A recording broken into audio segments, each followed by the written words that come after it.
Sorry.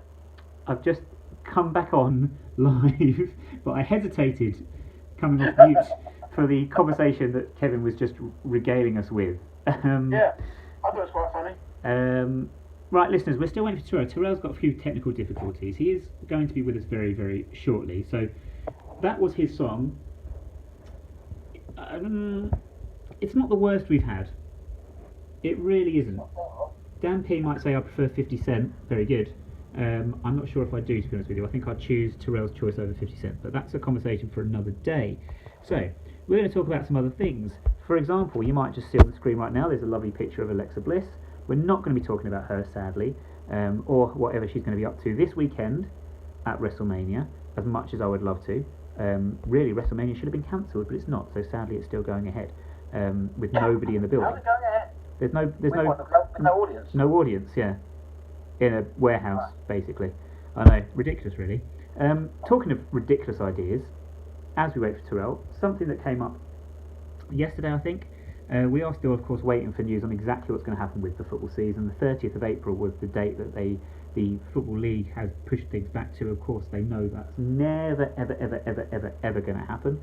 The Premier League, however, are desperate to get this season finished one way or another, and their latest plan, it appears, which they're in favour of and apparently has government backing, is to somehow sequester all teams and all squads into one area in the Midlands, in some sort of Area 51, to play behind closed doors mini tournament in which all remaining 90 odd Premier League fixtures are to be completed. My question, Kevin Boris, is why do they think that is a good idea? Is it purely desperation? It's purely money. But will they profit from it? I suppose the TV side, I guess. It'll be on TV. The plan was, if you look at the rest of it, the plan was that every single one of those games will be broadcast on Sky or BT. It's money. Simple. Money runs football, money runs everything, of course, but it certainly runs the Premier League. But even at our level, of course, we talk about money a lot more than we used to.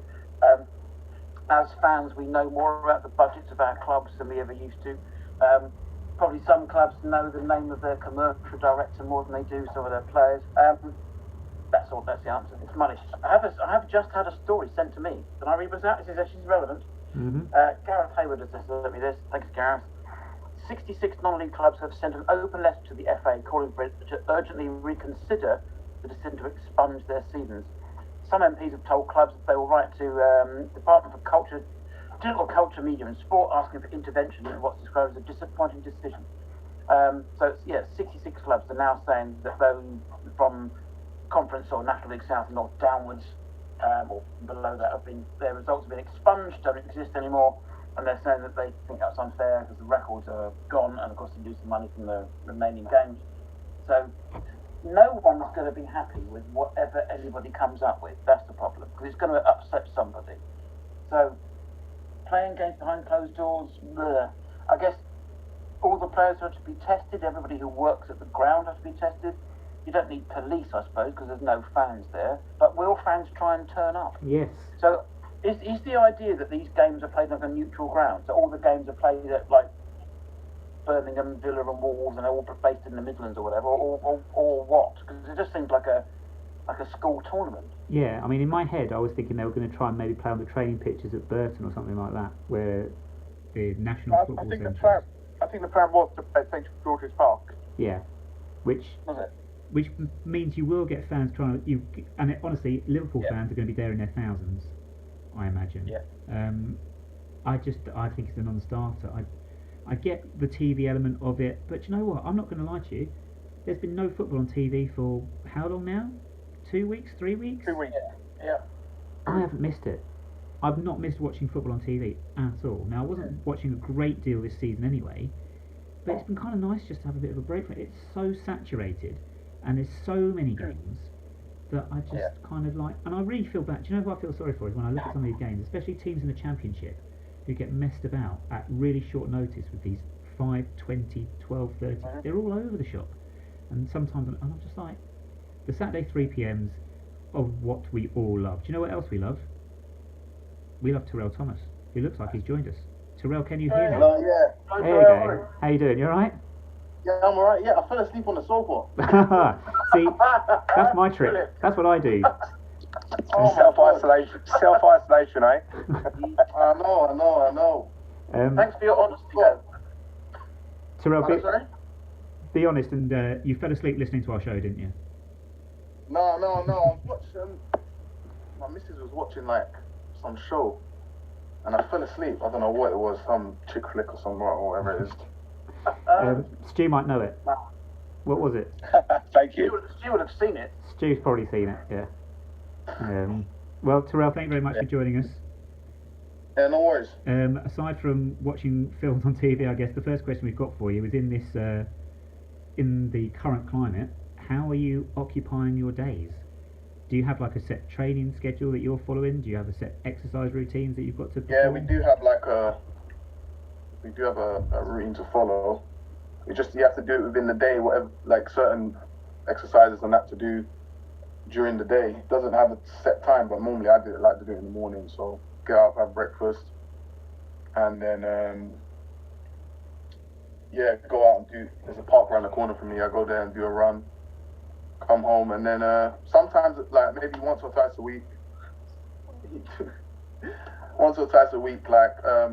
I go on my phone and go on Duolingo. So like I'm trying to learn Portuguese on the side. Need more time, so yeah. It making productive use. Next season. Pardon? Just for your move to Porto next season. Is that what you're planning for, just in case? No, definitely not. No, not Porto.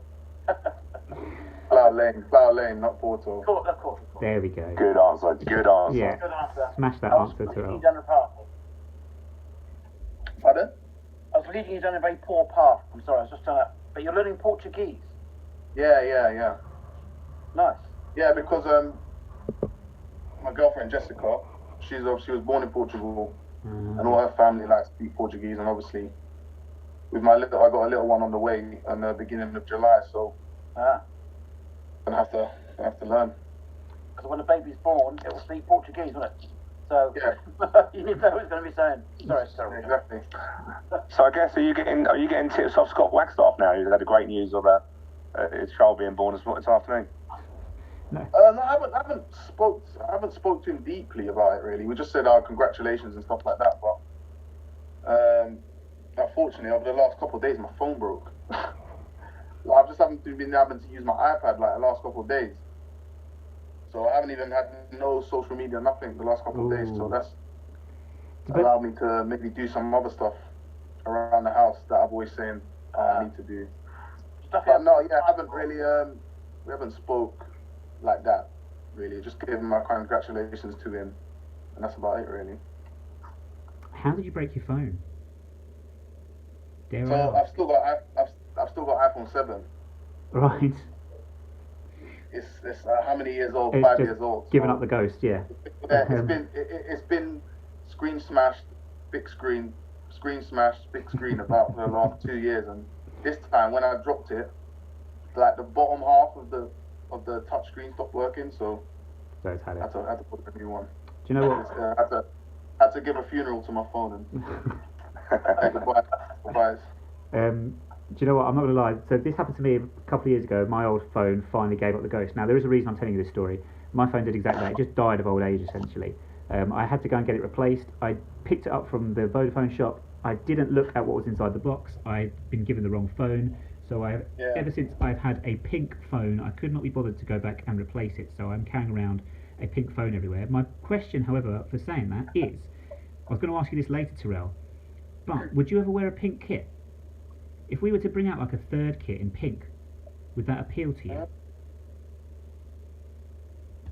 I think we'll be alright. Yeah? We'll be alright. I'm taking that. Yeah, I wore like an orange and something kit when I was at. I didn't wear it. I didn't officially wear it when I was at Charlton. Okay. It's like when I was like 18. When I was at 18, I was in a squad against Fulham, and our third kit was like an orange something. Like tangerine. So that's type. probably the most, like a tangerine orange, and it like faded into like another type of orange. I can't remember. It was kind of like, I don't know if you can remember Barcelona's kit. Like when Sanchez was there. Like their third kit. It's kind of like that. Yeah. But yeah, that's probably the most rascal kit I've wore. Did you not play for Sutton United, Terrell? Yes. Yeah, I was on loan there. Yeah. Their kit, amber and chocolate. I mean, it's an iconic kit, but it's horrible, isn't it? Do you not like go out wearing an amber and brown kit? It's just foul. I didn't find it too bad. I thought that the quality in that was good. Was nice, to be fair. It was a comfortable shirt. I like the fit of it, to be fair. That's all right. My local club. I'm not being too critical, but yeah. So Terrell, do kits really bother you? Now, Nick has a real big problem with kits in terms of the away kits. So Nick does get a bit stressed when we go away from home and we wear our away kit. Do kits really bother you? Is there certain colours that you like? Do you want to wear the home kit? The green kit's quite an interesting kit as well. Does the kits really bother you? No, not really. But for some reason, I like the green kit this year It because, is like, a problem I've always had with like getting sized up is, for example, shorts. Because it's not like I'm big, but I've got long legs. So more time than not, a large is too short. But then an extra large is too baggy. But with our green kit this year, the shorts are alright. Like they fit well. So when it comes to kits this season, I like to wear the green because it's like I just feel like it fits nice. Feel more comfy. And of course we go. So this well, obviously the seasons are a little bit strange at the moment. But next season we have a new home and away kit. So the green will stay. Yeah. But we'll have a new home and away kit going into Blow Lane. How excited are you to? Did you get a chance to go on site recently? And how excited are you to play in a new stadium? Oh no, that's exciting. Like when we went there, I did have a great start, to be fair. I'll tell you about that in a bit. But no, we went there and we saw we saw all the guys working, and I found it quite interesting, regardless of going to see Plough Lane. I just found it interesting to see how structures get built and like all the work that goes into it and the little details that you don't really see when you're walking through a stadium or through a building or something like that. You understand? But no, it gets you quite excited because then when was getting told like this is where this is going to be, this is where the two change rooms going to be. Like you sort of like see it, and then we walk through the tunnel, and it's really good, to be fair. Like I can't think of the word, but yeah, it's really like you can really see it. And then we went up to like the not the boxes, the area, and like the view in that is like good. Like you can imagine it being on a Tuesday night or evening game, and the lights are on, and the atmosphere just like it's exciting. And also thinking, we've been waiting for this for 30 years, haven't we? We've been waiting for this moment for 29 years. Yeah. Well, George, I mean, it's not old. Neither is Nick. No, I. I've been waiting for 29 years for us to have a proper home game in Wimbledon. So a few more months is not going to make much difference. That's why I'm being positive now. I think what one. I was going to say we might even finish the 2019 season, 2020 season at Plough Lane. How weird would that be? Well, yeah. I think one of the weird things as well for me is it's like you can see it on cameras and stuff, but actually the size of the stand is quite impressive. Yeah. But it's also, if you think about a lot of the new grounds now, they're all built out in sticks and stuff like that. But this is a ground in amongst new flats, in amongst the town. I can imagine on match day, like you say, midweek now, it's going to be quite something. Because like I say, most grounds are on the outside, but this will be enclosed by flats, and I can imagine the sound's going to be quite interesting as well, because those flats are going to keep the sound in as well, aren't they? Yeah, and it's got a nice, like, even though obviously it's the bigger place, the pitch is bigger, but it still has that sort of, I don't know, when we're at home, when we play at Kings Meadow, it's just the feeling of like you understand, like everyone's close and everyone's together, just that feeling of tightness I can't explain it, like it's a good feeling to be at home, and there's not a running track around to see the fans, stuff like that, you understand? So the atmosphere is on the pitch, you understand? So, and it has that feeling to it with the flats there and with the main stand, and that is really good. So, it's sorry, you probably can hear my cat. So what's your funny story? What's your funny story alluding to? So when we was going in, right, I was driving in, and obviously it's kind of like a building site, obviously still. And then the guys told me, oh yeah, go around to your left or to your right, I can't remember where it is, and go and park around there. But like I drove in, I've like turned left, but I didn't see, because it was on my left, on the passenger side. There was like this pipe sticking out, and I like turned, and I went over the pipe, and then as I was driving, like I heard a massive pop. I thought, what the hell's that? So I got out, I looked, and the side and a bit of my bumper just got like pulled off by by like a pipe coming out of the floor, and I was like, oh, what a great start. So we're going to have to sort out a parking space for you at Flower Lane then, aren't we? We have to make sure we've got a bit of a wide angle. Yeah. No width restrictions, anything like that. Talking about width restrictions, Kings Meadow, the facilities are perhaps a little bit smaller than we can hope to have at Flower Lane. Surely, I mean, you said you like the sort of compact nature of Kings Meadow, and the fact we're also close to pitch, what have you, but part of you thinking you're ready now just to experience something a little bit more, should we say, Football League appropriate? Like Plough Lane obviously have that stature, but it's still like, from looking at it, you still get that feeling of like we're all one. Do you understand? Yeah, community I can't feeling. explain it. Even though, like for example, when I was younger, I went to Highbury. This is just when I was Arsenal support when I was younger. Went to Highbury, and like that had that feeling of this and that. It's intimidating. This Arsenal's home, intimidating. But then you go to the Emirates, and it's like it's not nice. Like you understand. Nice. You got the Man City. You got the feeling of it, just from looking at the structure and stuff like that, it still has that sort of feeling of it. Yeah. Of it being a homey home. Yeah. I think it was just a nice home. Not a nice home, like a home. Yeah. And there's this feeling of togetherness that comes with that as well. And I think that's what we've got currently at the club, definitely. And I think that's what we've had this season in the team as well. I think there's been a real feeling of togetherness on the pitch. It's been hard. It's been a hard season. But I think one thing that we've said every single week is you can't fault the commitment and the teamwork and the hard work of all of you out there. It feels like we've got a really great bond with the players. You yourself, last few months of the season, I think I speak for all of us here, we thought you were in outstanding form. We put you in our brackets for player of the season talk, whatever happens with that now, given everything like that. How did you feel? How have you felt your form this season, especially since the turn of the year? How do you judge your performance level? Have you felt the same as us? Have you felt that you've been happy with your performances? Yeah, personally, I think I've had a good run of games with the last couple months that we was playing, and so the results, like we're getting decent points from a certain amount of results. I know it's frustrating. Like we go to Gillingham, we have such a great win there, and then we come at home to Bolton, and everyone's thinking, oh, listen, we're at home to the bottom of the league. This has to be a win. I can understand the frustration there.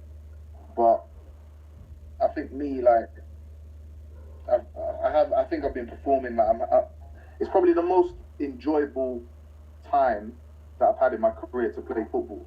This like last season, or because I've had like the whole season, but I didn't have any injuries or no little niggles or anything like that. So I've been able to enjoy it, and with the gaffer and Dorsey and stuff like that, like they give us feedback on anything we can.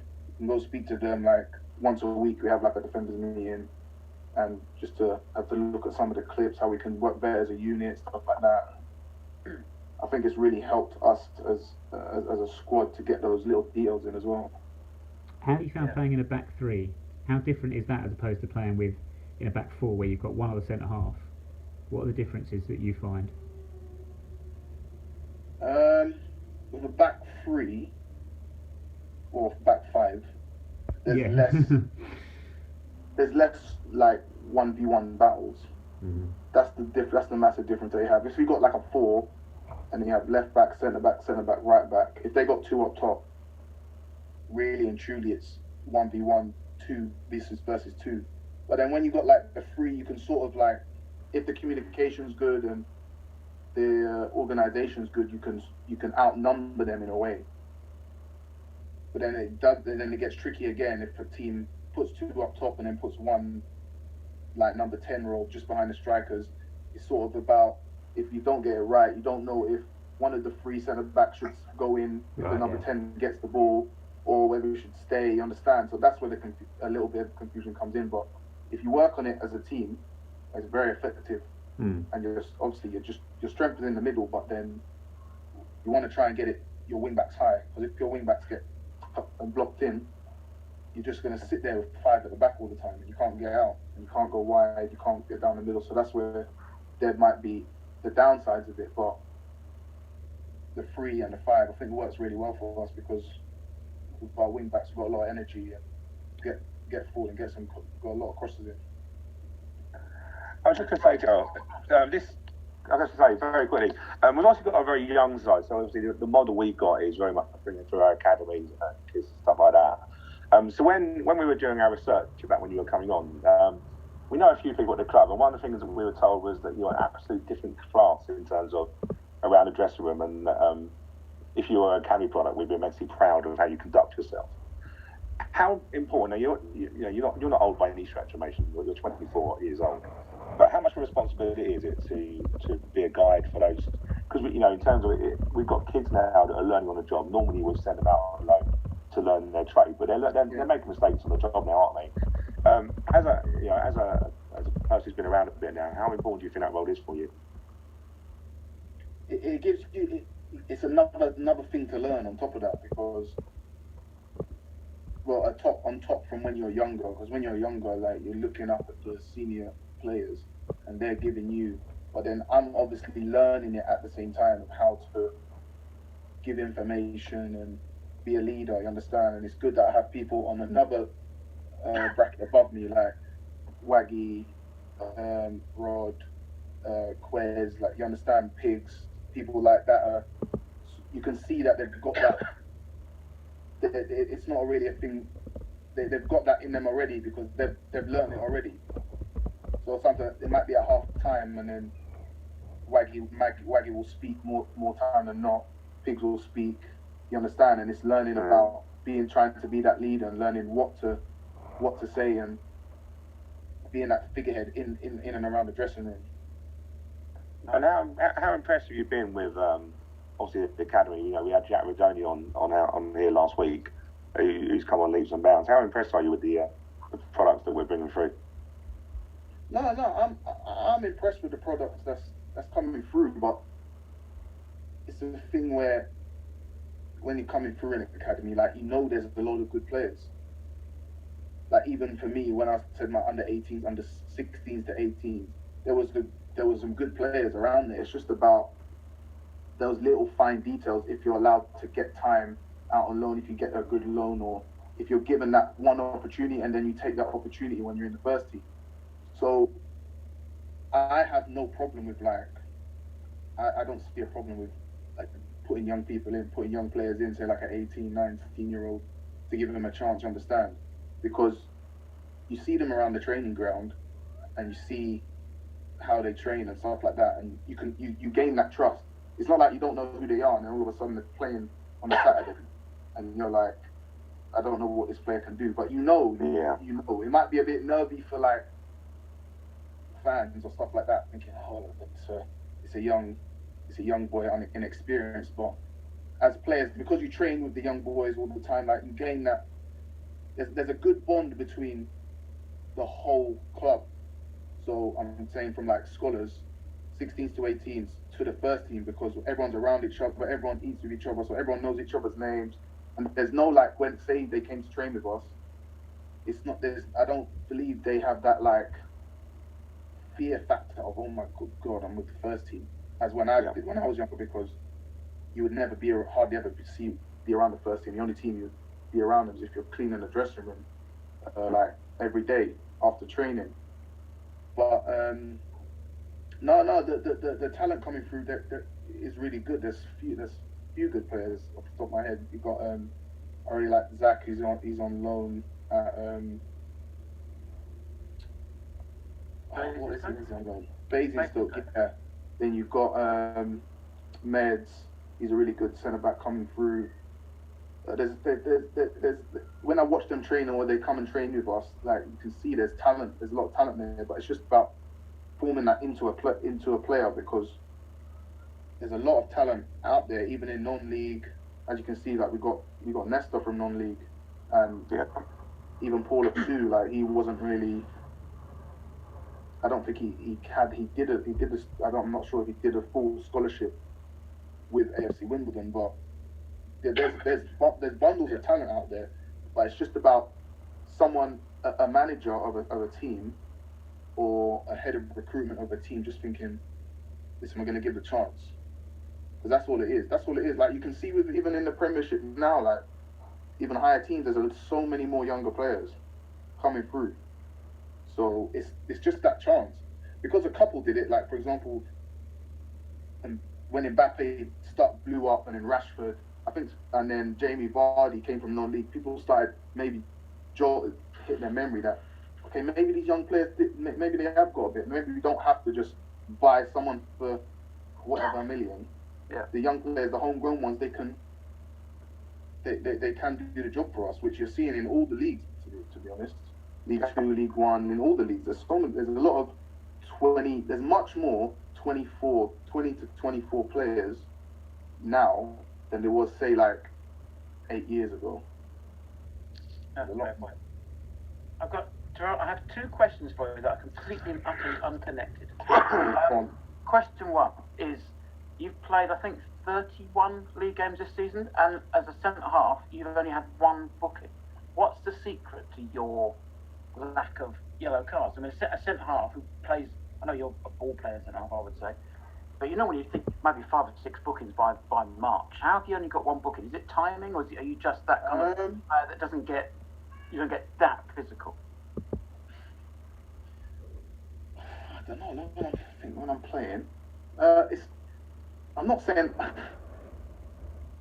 more time than not. I just try to the first thing I try to think is, don't go down on your feet, don't slide, because unless it's last ditch, you understand. But if I'm trying to eagerly make a challenge, I think I don't want to give a foul. That's the first thing I think. I don't want to give a foul away. If I'm up against a striker, the first things I try to think is don't foul, and try and send him away from the goal. So in doing that, like, I'm not saying I'm not tackling, but I'm not putting in a challenge. You understand? So unless it's there to be won, that I know 100% I'm going to get it, then I'll tackle it.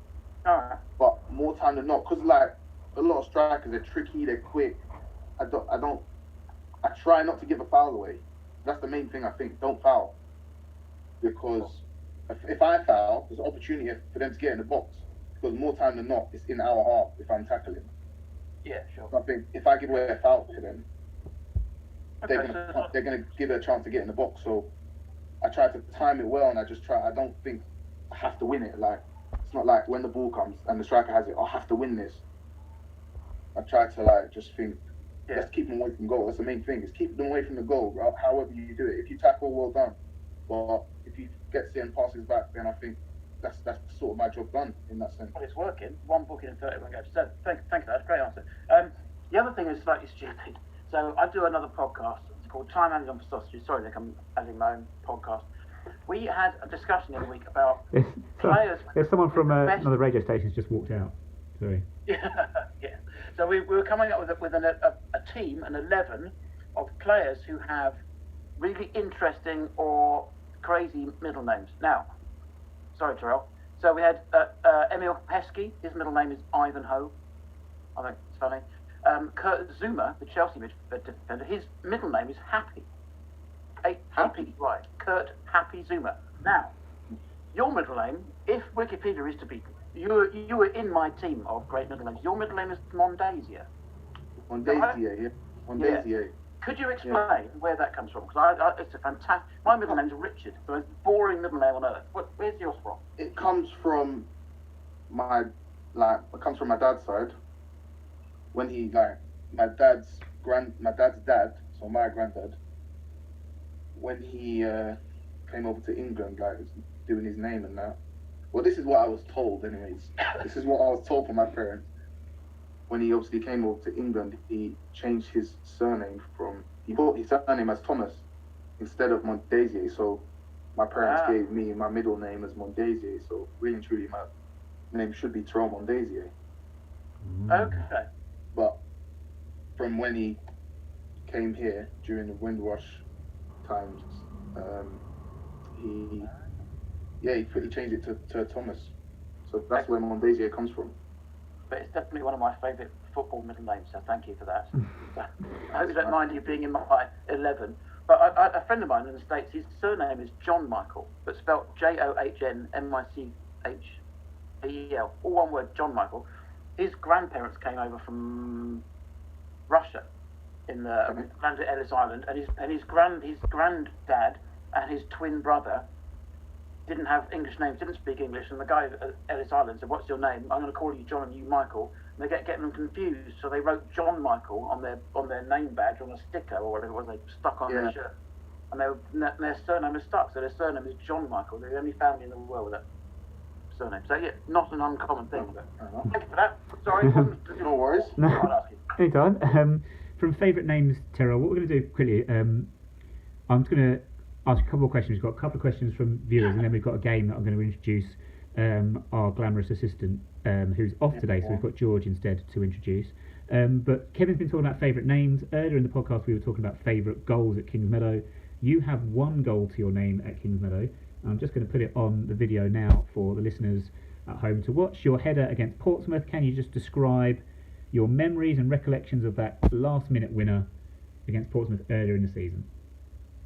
It's quite vivid actually. So I remember, obviously we got the we got the free kick in, around the corner area, and I remember Glyn giving the sort of indication that okay, let's get in the corner and see the game out, take the point. But I don't know why Max, the first one. So he put in a cross before, and the ref stopped it. I can't remember why. That's right. Yeah. He put one cross in, and I thought I was close to that. That was a decent ball. And then I remember I spoke to Ryan, and then he was like, "Do you want me to run in and block them, and then you run in behind me and hit it like we did?" Because I remember the last game, Southend.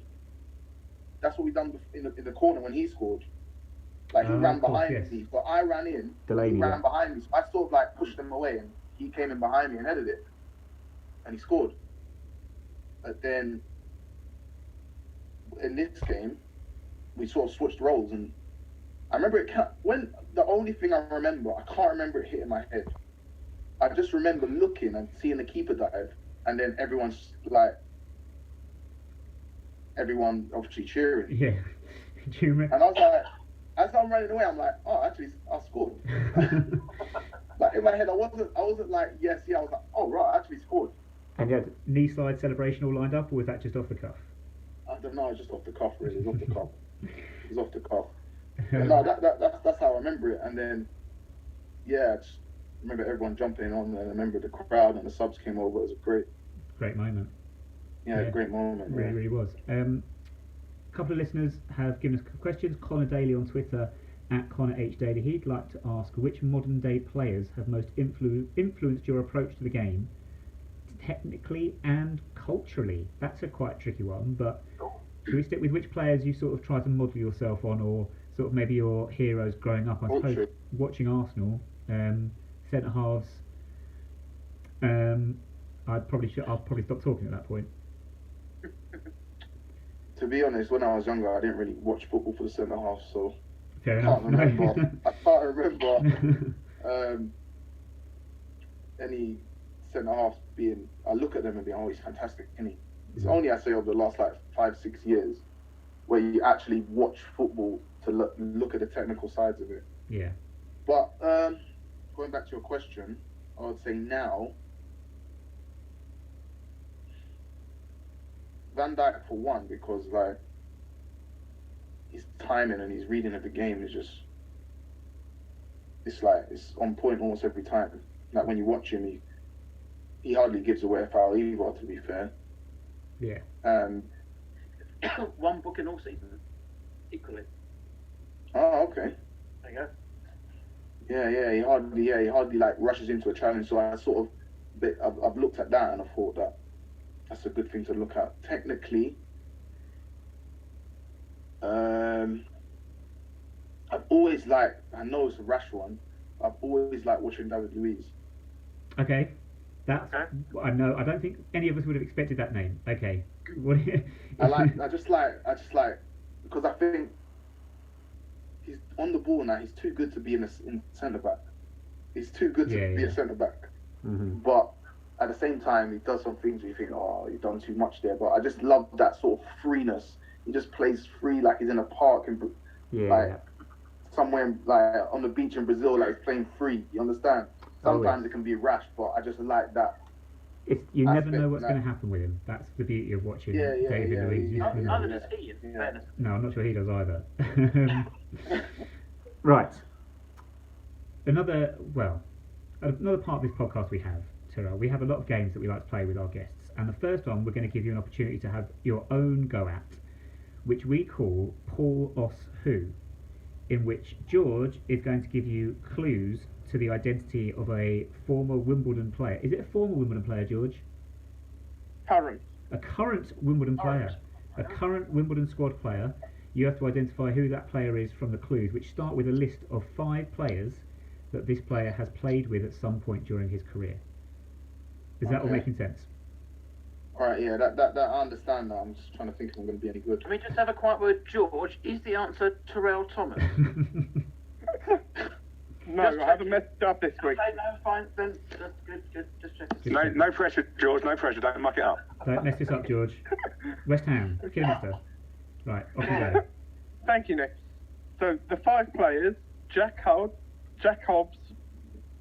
Kwesi Appiah, Lyle Taylor, Sam McQueen, and Josh Parker.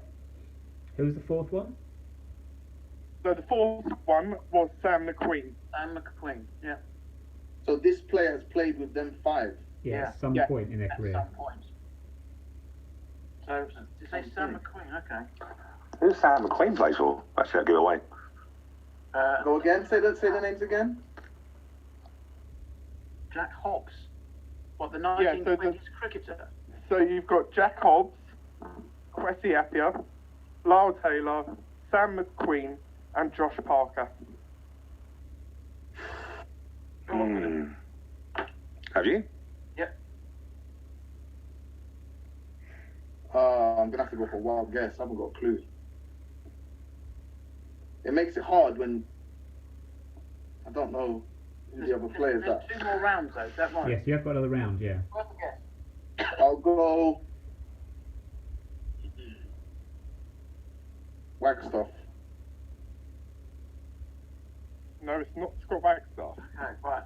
Round 2. Go on, George. Okay, so round 2 is 2 managers this player has played under. So it's not just So it's the same player in each round. Yes. Yeah. Oh, okay, all right, go on. Sorry, my mistake. Okay, so the two managers this player has played under include Eddie Howe and Mark Robbins. Oh. No. Eddie Howe, Mark Robbins. Ooh. Has Eddie Howe? No, he's Burnley as well as Bournemouth, wasn't he? He did. I was going to say, he hasn't really managed many teams, has he? Eddie Howe. Hmm. And he's a current player. Current Wimbledon player. So that takes out Rambo then, doesn't it? Yeah. Is he a goalkeeper? No, he's not. He's not a goalkeeper. Okay. Hmm. Wanky has been at Bournemouth though. I think on loan, but it's not him. No, fair enough. And there's a link also with Josh Parker was at Gillingham. If he's played with Lyle Taylor, that means this is a guess. Yeah, he would have been here at least 2 pre-seasons ago. Oh no, he's a current player. Yeah, current player. Yeah, current player. Okay, let me think of players that were here when I came. So Lyle could be a Burnley. Did Lyle play for Burnley? Under Eddie Howe? Falkirk, Hibernian, Millwall, Thistle. Sheffield United, Scunthorpe. Oh, that's tricky. George, you sure you got this one right? Yeah. But Lyle Taylor, no, Lyle's never been managed by Eddie Howe. That doesn't matter. Yeah, that's true. Yeah. Played with Quez. Yeah, that's the one that I'm thinking Cambridge maybe, but I don't know. I haven't got a clue. No. Yeah, I'm stumped. I think I've What's got the it, but go on. Okay, the final clue is that Go on, final clue. the final clue is that this person has played youth internationals for their country. Youth International. Oh. Thanks, George. That makes no. Yeah, that doesn't help at all. But thanks. What Oh, age? dear. What age international? Is that allowed? Yeah, come on, Under George. 17. Oh, jeez. Who has The third clue is supposed to help us, George. George? It narrows it down because there's not many current internationals in the squad. Or former youth internationals. Well, it's back front. Can you see that, George? No, we can read that. Is that right? George isn't saying. George is not giving anything away. George, you're on mute. Take yourself off mute. Unmoved. He's on mute. I was using the chat function. No, it's not that player. Mm. By the way, Terell, no pressure, but we've just got a message here from Aldi alias TT to say the 9 years. Tell his mum and dad are listening. Who? Aldi alias TT. Oh, Yes, is that yeah. one? So no pressure, mate. No pressure. All right. I haven't got a clue. I'm stumped. Totally I'm- stumped. No, with you've this. done me. You've done me, George. Yeah. I haven't got a clue. Under 17 international. Wow. Oh, maybe it might. Is it Luke? Yeah, Luke O'Neill. Yeah. Ah. Yeah. Where's the Lyle link? The reason why I guessed him is because I thought if he's an under 17 international, that means he was decent when he was young.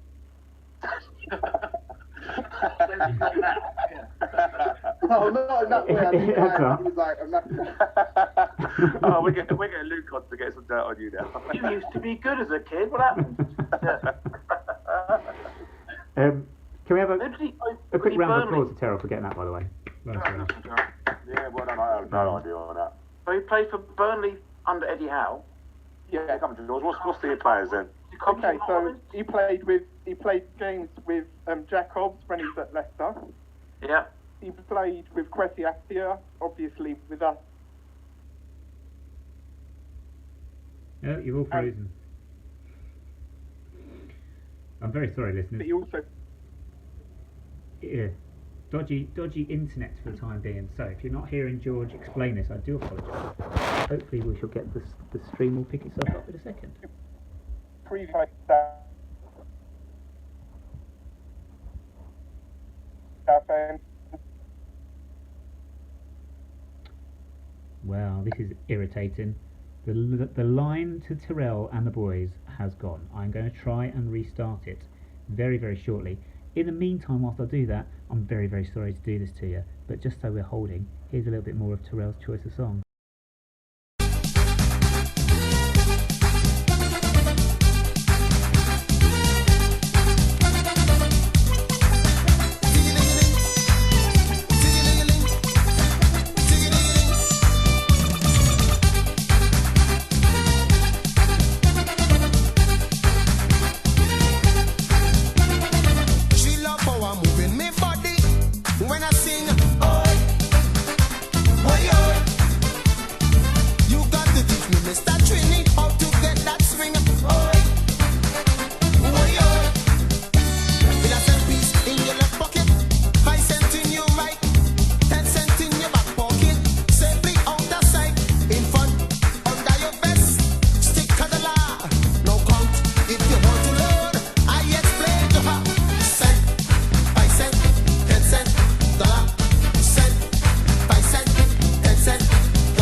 I'm very sorry about that, listeners. That is all the fault of Virgin Media, nobody else at my end. Apologies. George was just explaining the links with all the players to the answer to Paul or Sue, which Terell Thomas correctly identified as being Luke O'Neill. George, can you run through those answers very quickly for us? Okay. Well, the 5 players I said, they were Jack Hobbs, who we played with at Leicester, Kwesi Appiah, who we played with us and also on loan at Kettering, Lyle Taylor, who we played with at Scunthorpe, Sam McQueen at Southend, and Josh Parker at Gillingham. He was managed by Eddie Howe at Burnley and Mark Robbins at Scunthorpe. Wow. Thank you very much. Well done, George. Yeah. And then, Stu, you were busy doing something when I rejoined. Do you want to start that over again? Yeah, so what would we do? We go through. So, what advice would you give to your teenage self? I'd say be more ruthless. Do you have any hidden talents? I can juggle. I can juggle decent, actually. Okay, that sounds good. Yeah, does that count? Yep. Yeah, I can live with. Yeah, we do that. Obviously, this is probably quite. We've got obviously your phone broken at the moment. But if you could only have 3 apps on your smartphone, which would you pick? Twitter, YouTube, and wait. You see the ones that come with it. You see when you have a basic phone, do those ones not count? So, for example, messaging and stuff like that. Yeah, they definitely have that. So What yeah, is- so I have what- Twitter, YouTube, and just text messages. Superb. What is one song or artist that you're embarrassed to admit you like? One song or artist. Yeah. What's a guilty pleasure? Oh, I probably won't know the name though. That's the thing. It's probably one country and western song that my granddad used to listen to. But I just can't. I wouldn't know the name. I wouldn't know the name. That's cool. Well, we had Andy Wordsworth on here last week, and he picked his song was Kenny Rogers, The Gambler, which is like an old sort of country, yeah, that sort of side of it. Yeah. Yeah. And finally, what is one item you want to own that you don't have currently? One item I want to own. I don't know. Oh, it's something I need as well. A laptop. There you go. Yeah. Any more questions online, Nick? Well, none online, but I have got one that, well, there are a couple actually. Dan Paul has asked a question, but I was going to ask, before we got to that, there was one from Anthony Wordsworth who asked us when he was on last week to ask Terell about a team talk at Rochdale. is there anything you need to tell us about this team talk, Terell? I can tell you, but I can't go into too much. I can't be detailed about it. Okay, tell us what you can tell us. Yeah. So obviously we won the game 4-3, but if you can remember their third goal. Yes. Do you remember their third goal? Yes. Vaguely. So I think we crossed it.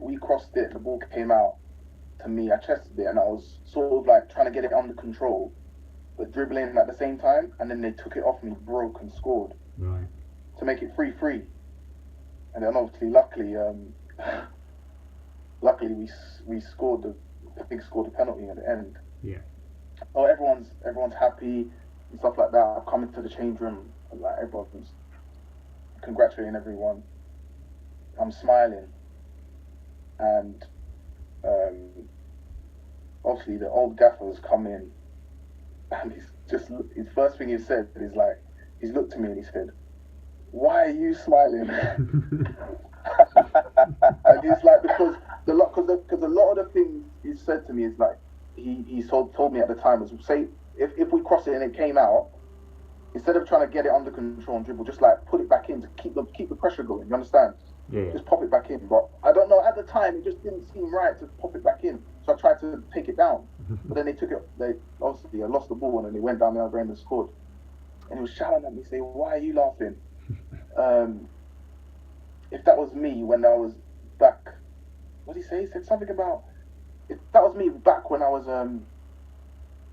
playing and I gave the ball away, I would have got done in the change room. They would have had me up against the wall. Yes, that's probably true. That's very true. Yeah. Yeah. But then, hey, it was written in the stars, and we got the last minute penalty, and we won the game. So. And then after that, the thing that made it a bit funny is that after that he said, I'm gonna call you in 10 years and Right. see if you're still doing that.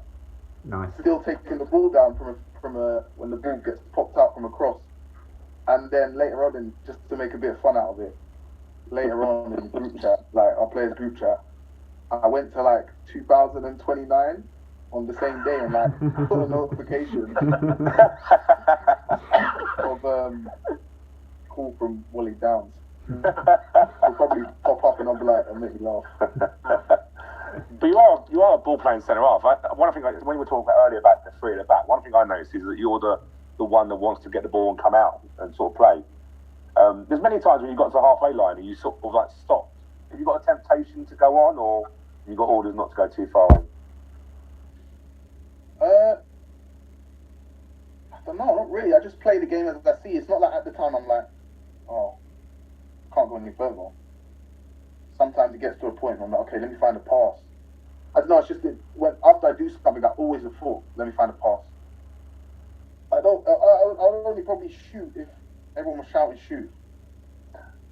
There you go. That's what we need to do now. Yeah, so ever since I was young, like growing up, stuff like that, learning the technical aspects of the game when I was young at Arsenal, even in the park with my dad, we'd always be like, get it down, pass, look for a pass. We'd always say, look for a pass, look for a pass. I remember when I was young, I went on trial when I was like 8. I went on trial at Arsenal to get into the academy, and my dad was just like, just concentrate on your passing, like the passing is good. That's the main thing. If you pass well, then you should be alright. I remember that I was in the car. That was at like, we used to train basically next to Highbury. There used to be like a indoor, right next to Highbury. Yeah. And I played there indoors. Oh yeah. They hide it out like a five-a-side tournament or something. I played for Gravesend United in that tournament. That's very funny. Just quickly on that's why I just think when I get the ball, just try to find a pass. Just quickly on YouTube, I'm not too sure who all the alias is, but your artist would be Charlie Pride. Yeah, Charlie Pride. And the message here, strange T, I watched that 3-4 game 2 days ago. And question, who has been your biggest influence during all academy years? Are they searching for an answer here? Yeah, it's obviously definitely my dad, isn't it? Definitely my dad. He was a big influence. Because like, just regards like sometimes when I was younger, after say we play a game, it sounds like 9, 10, 11. You play a game and then you think, oh, I've had a good performance. I haven't played well. You think, oh, I don't want to do that car ride home. as players, when we was younger, we used to say to each other, like when I was at Charlton and stuff like that, we could remember when you after a bad game, that car ride home, you just think, I just want it to end. But no, it's definitely been the biggest influence. He's been the one that's just like, even sometimes when I was younger, I didn't want to go to the park and stuff like that. Not didn't want it, but it wasn't in my mind to. He'd be like, come, let's go for. He would always say, this is what he'd always say. He'd always say, let's go for a stretch. But you know in your head that we're not going for a stretch. That was a code for something else, yeah. It's not just a stretch. Before you know it, you're blowing out, your lungs are blowing. But no, it's good. It helps a lot. The massive thing. Stu, we are running late. It's sounding great as usual. Terell, we've got 2 more questions from listeners and then a very quick game. So a couple of quick answers from you on these ones. Claire Robinson wants to know, who did the best initiation song this season? Ooh, the best. Definitely Pims. What did he sing? He did he remixed. He's like a Bob. Was it Bob Marley song? Okay. Yeah, it was a Bob Marley song. He remixed it, but his voice is a joke. Like, you understand? It's one of them ones where it's like, why are you playing football? Oh really? Like his voice is really good. His voice is fantastic. Some of the notes he can hit is like, wow, quite. It blows you back, to be fair. So he's always like, his character's always up. So sometimes he's singing even when he doesn't need to. Hidden talent. And Dan P wants to know, how aware were you of Wimbledon's history before you joined the club? Did you know about the old Wimbledon FC? Obviously, everyone knows about the old Wimbledon FC because 88 Cup final, and that story gets repeated every year. Little bits. Like when obviously AFC Wimbledon started, I was like 7, so yeah, I didn't remember it back then. Yeah, so same. I just remember I heard like little bits, not massive. Like I knew the club like I do now, but I was aware of the club. You understand, and what it went through and stuff like that. Yeah, and you can't really go. You're not here 5 minutes before I'm sure Ivor's got you sat down in a chair talking about it and explaining it all to you. I think it was about 2.5 minutes as I walked at the door. That I mentioned it. He got our Story So Far DVD out, which we did when we first started up in 2002, where Ivor's all over it. I'm sure he was playing that one. Yeah, I watched the thing on YouTube. I watched it. Yeah. It's about 30 minutes or something like that. The little. There's a few, to be fair, but I know the one. Oh no, that's Goodbye to Plough Lane. That's Goodbye to Plough Lane. Yeah. That one. Yeah. But you can't not know the history. Right, last one then. Few rapid fire either or questions for you. So it's just the first answer that pops into your head. Yeah. Okay. So I've got 10 of these. Start off with Nando's or Pizza Express. Nando's. Dylan Thomas or Kristen Scott Thomas. I don't know who either of them are. Either's fine, to be honest with you. Marmite, yes or no? Definitely not. Mushy peas. Like vinegar. Well, okay, we're gonna. It's like vinegar on toast. You've just described the taste of it to Stu because Stu's never eaten any of it. Stu has never ever tasted Marmite. I tried it. I literally tried it. I remember someone who was at the club. It was Michael at the club. Like he does the videos. Oh yeah. And he was having it, and I was like, "What does it actually taste like?" Everyone just says it's not nice, so I don't eat it. Then I had a taste of it, and I was like, "Definitely not for me." But yeah, go on. Fair enough. Mushy peas, yes or no? Yeah. Yeah. You were at Wigan, weren't you? So you must have had mushy peas. Star Wars or WWE? Star Wars. Star Wars episode 1 to 6. None of the. Not Disney Wars. Not Disney Wars. Not any of the new stuff. No, the original. No. 1 to 6. Yeah. Gary Neville or Jamie Carragher?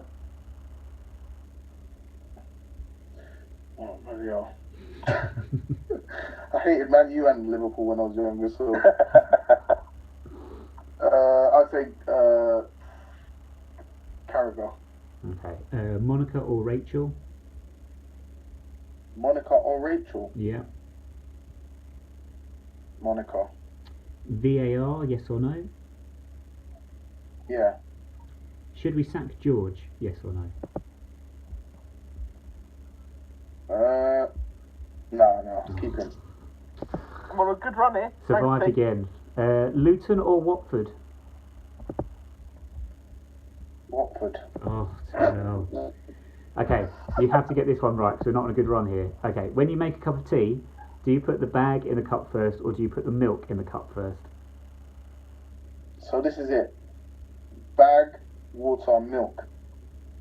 Do you put the milk? Do you put the bag out of the cup before you put the milk in? No, I leave it in the whole drink. I let it brew. I leave the tea bag in the whole. So okay, all right, we can live with that. As long as the milk's not going in before the bag, we're happy. No. Who does that?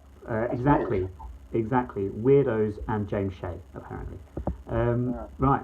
Well, Terell, thank you very much for joining us. Boys, have got any questions? Final questions for Terell? No. Oh, good. We are running late, so Terell, thank you very much for your time. Absolute pleasure chatting to you. Much appreciated. And well, we will whenever next season starts, whenever that shall be. Yeah. We look forward to seeing you at Plough Lane. Most definitely. Absolutely. Nice. Cheers, Terell. Thank you very much. All right, guys. Yeah. Stay safe. Thank you. Speak to you later. Take care. Yeah. We are running very, very late, so we're gonna curtail a few things. I think we're gonna have to skip straight to the end, really, unless any of you, yeah. So very quickly, the birthday game was a particular highlight, Nick. But you know, I know. that quickly. Should we do birthdays game? One more thing to do. Yeah. Birthdays game. I think birthday game. Yeah. Okay, fine. I'll tell you what. I'll present this to one of you and one of you only, so you all get a go. Okay. So Okay. Sergi Ramos, your favourite La Liga centre half. Me. Stu. Stu, sorry. 33. Oh, he's close. 34. Ooh. George. Piers Morgan. Yeah, that's the one, isn't it? I know that. 55. Oh, come on. Kevin Celine Dion. Celine Dion, 53. So close. 52. One for all wow. of you. All of you can have a guess at MC Hammer. Oh, MC Hammer. 45. I'm going to say 57. 57. George said 45. Stu. 52. Kevin was within a year. It's 58. Just can't touch that. Hit the net. Hit the nail on the head there. Finally, Daily Mirror reader Tom Brooke from Kingston upon Thames. 36. That's 85. 85. Oh dear me, Stu. 40. Once again, Kevin, you have won the birthdays game today. I think he's 33. Is it? Well done. Happy We don't know birthday, him, do we? Tom. He just sounds like a young man. Fair enough. Yeah. So Celine Dion's born the same year as me. If you turn 52 this year, I guess, yeah. Yes, I do. Well, there you go. 1968. Yes, indeed. Wow. I would have turned 52 on the day England played somebody in the Euros, but hey. Sadly, football has been scrapped, never to return. Thank you very much for joining me today, everyone. Thank you. Huge thank you to Terell Good Thomas. show tomorrow as well. Look forward to. Yes, who is on tomorrow? Go on, George. Tomorrow we have got Graham Stacey from the Dodge Trust Board, Rob Tuvey, the Under-18s manager, and Matt Cooper talking about the new stage show. Very Yes, nice. indeed. So The Fans Club version 2. 5 o'clock tomorrow afternoon on YouTube. We're going to leave you now with another look at Terell Thomas's winning goal against Portsmouth earlier in this season, and we will say thank you very much for joining us. It's been a pleasure. We will see you again tomorrow. Final shot of Alexa Bliss at 5 o'clock.